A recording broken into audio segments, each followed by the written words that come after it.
Hi guys! Welcome back to my channel.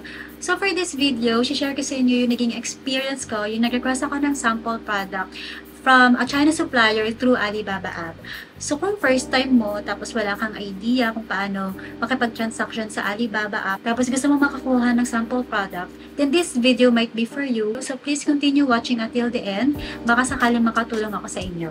Nagbabala ka bang mag-online sell or gusto mong mag-open ng online shop mo, kahit hindi online shop, kahit physical store, tapos gusto mong mag-import ng products from China to here sa Philippines through Alibaba app, tapos wala rin kayong idea, first time nyo, kumbaga wala talaga kayong idea kung paano nag-work or kung paano makipag-transaction sa Alibaba app. Don't worry guys, parehas tayo, dumaan din ako dyan sa stage na yun.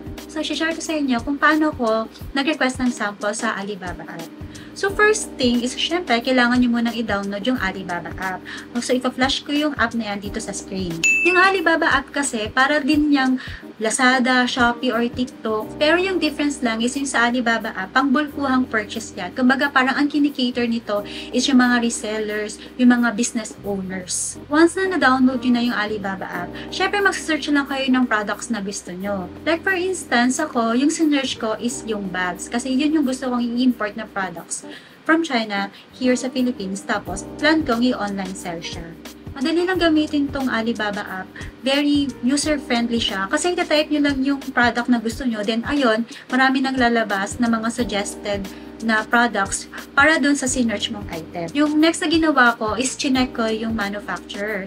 Dun sa Alibaba app, makikita mo yung profile ng manufacturer. Basta basahin nyo lang yun, tapos check nyo kung ilang years na sila sa industry. Tapos meron din sila mga certificates na nakapost doon. So, i-check nyo lang yun para ma-verify ba kung legit ba siya na manufacturer. Aside from that, syempre, chine-check ko rin kung yung supplier or yung manufacturer is verified. And syempre, yung pinaka-last na chine-check ko is yung manufacturer is dapat trade assurance siya. So, ano nga ba yung trade assurance? Guys, protection to between manufacturer or supplier and buyer. Very important to kasi mas mapapadali yung transaction.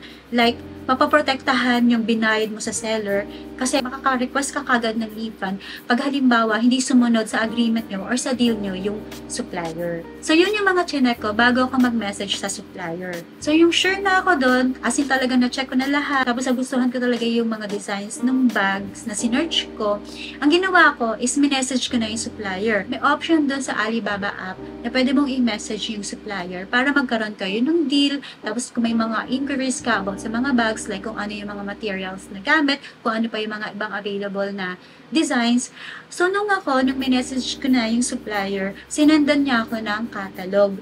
Tapos, dun sa catalog na yon, nandun lahat yung mga available designs. At the same time, naka-indicate dun yung mga materials na ginamit dun sa bag na sinearch ko. Guys, kung mag-message kayo sa supplier, and since Chinese to magiging kausap nyo, is kailangan medyo habaan nyo lang yung pasensya nyo. Kasi may mga ibang supplier kasi na yung communication very limited. So, minsan, kailangan yung i-rephrase yung gusto mong sabihin dun sa supplier, yung inquiry mo dun sa supplier para mas maintindihan nila or para mas magkaintindihan kayo. So, sa case ko guys, good thing yung supplier na nakausap ko is very mabait, tapos lahat ng inquiries ko sinasagot niya.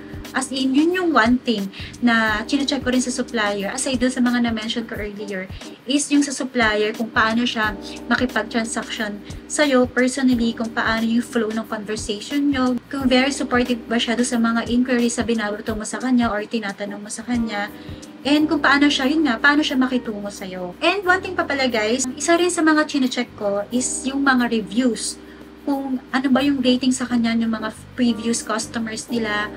Yun, chine-check ko lahat yun, binabasa ko lahat yun. Kasi gusto ko maging sure talaga dun sa supplier or manufacturer na kukontakin ko.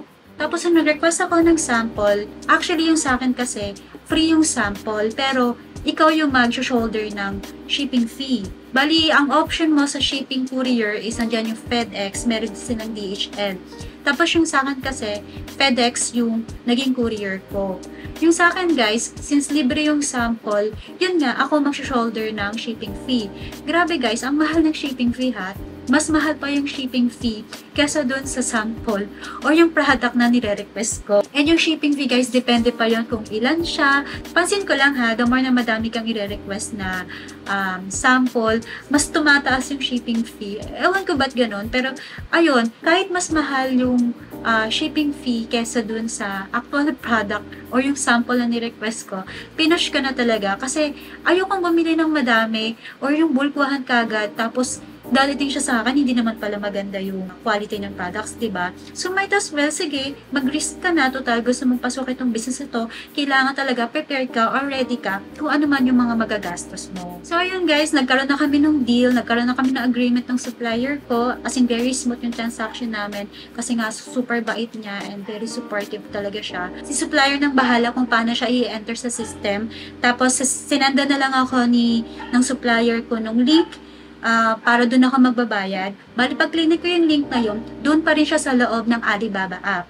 So again, lahat ng transaction kailangan nasa loob lang mismo ng Alibaba app. Kung halimbawa may sinend sa inyong link, tapos napunta siya sa iba outside ng Alibaba app, then please don't do any transaction. Kasi hindi na kaya mapaprotektahan niya ni Alibaba app. Labas na sila doon. Pero kung through Alibaba app, tapos magkaroon ng problema, magkaroon ng issue, tapos trade assurance siya, yung supplier na napili nyo, mas mapapadali yung pagre-request nyo ng refund. So, yun yung pinaka-purpose ng trade assurance. So, yung okay na lahat, na-process na yung request ko na sample, tapos na-process ko na rin yung payment ko.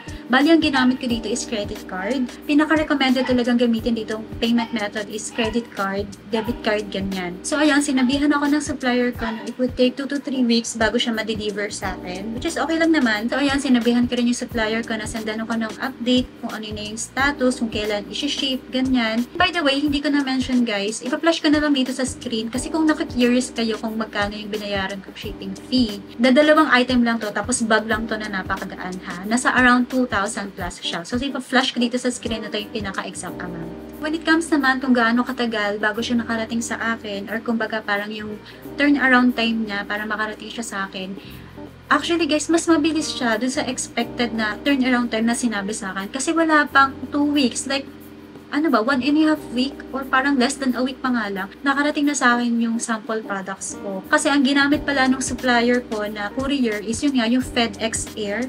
Tapos parang rush delivery siya. So, via airplane siya. Kaya mas mabilis siya na-deliver sa akin. Yun din ang reason kung bakit mahal yung shipping fee ko. Kasi yun nga, express delivery siya. So, bali yung nangyari is, sinendan ako ni supplier ng FedEx tracking number. Tapos sa tracking number na yun, pumunta lang ako sa website ng FedEx, tapos trinak ko siya. Then nakikita ko na doon kung ano yung current status ng sample products ko. So, once na nakarating na dito sa Pilipinas yung sample product, nag-text sa akin si FedEx na, yun nga, out for delivery na yung sample items ko. Ang hindi ko lang ina-expect guys is meron palang fee si FedEx. So, bali may binayaran ako sa FedEx. Ilalagay ko na lang sa screen kung ano yung fee na yun. Nakalimutan ko yung term sa kanya, pero ito, ilalagay ko sa screen. Pero nung dinideliver sa akin ni FedEx yung item ko, is nagbayad ako ng around 560 something plus. And, ayun, dadagdag mo rin din yun sa costing mo, diba? So, nagbayad ka na ng 2,000 plus na shipping, plus yung 500 something na sisingilin sa'yo ni FedEx. So, ayun guys, yun yung naging experience ko, yung nag-request ako ng sample. Nadali lang siya actually. Kasi yung supplier na nakausap ko, very supportive. Tapos nagre-reply siya kaagad. Pag mabilis talaga mag-reply yung supplier, mas mapabilis talaga yung transaction nyo sa Alibaba. Maging prepared lang tayo sa gagastusin natin. Kasi syempre, itong pinasok natin to kailangan talaga rin natin mag-risk ng mga kaperahan, di ba? Pero syempre, pag na-push naman talaga yung plano mong mag-online selling, is mababalik mo naman yan. Isasama mo naman siya sa magiging costing mo or pricing mo once na, yun nga, nag-purchase ka na ng bulkuhan. So, speaking of bulkuhan, yung pag mag-purchase ka ng bulkuhan, gagawa ko ng separate video for that. Kung paano ko siya in-import from China here sa Philippines na mas makakatipid ng shipping fee. Yes, meron yan. So, gagawa ko niyan sa next video ko. So, please watch out for that. So, ayun, sana nakatulong tong video na to. Thank you so much for watching this video and see you on my next video. Bye!